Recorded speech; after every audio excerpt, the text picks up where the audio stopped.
బలరాముడు కృష్ణుడు వాడు చెప్పాడు, నేను మా అన్నగారు మమ్మల్ని వాడు చిన్నప్పటి నుంచి కూడా ఎలా చూసేవాళ్ళంటే వీడికి ఏం పెడదాం, వీడికి వెన్న పెడదామా, పెరుగు పెడదామా, మిగడ పెడదామా, వీడికి ఏం సేవ చేద్దాం అని అది చూశారు తప్ప మా నుంచి ఏమీ కోరలేదు వాళ్ళు. అటువంటి వాళ్ళు అంటే వాళ్ళు ఇంకొరకం చెప్తారు, వాళ్ళు పొట్ట తడివేమంట తిన్నాడా లేదా అని, వీళ్ళు వీపు తడివేమంట వీడు ఏం తెచ్చాడని, బ్యాగ్ వెనకాల బ్యాగ్ తెచ్చాడా లేదా అని.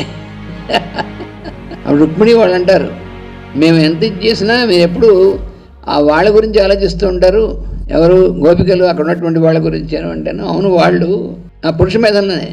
మీరేమో మేము ఇంటికి వచ్చేప్పటికి, నేను ఇంటికి వచ్చేప్పటికి ఏం తెచ్చారా అని చూస్తుంటారు మీరు. వాళ్ళు ఎప్పుడు అలా చూడలేదు, వీడికి ఆకలిస్తుంది అన్నం పెట్టాలి, వీడికి సేవ చేయాలి అని చూశారు. అలాంటి తల్లులు లాంటి వాళ్ళు వాళ్ళ స్థితి అది, మీ స్థితి ఇది అన్నాడు.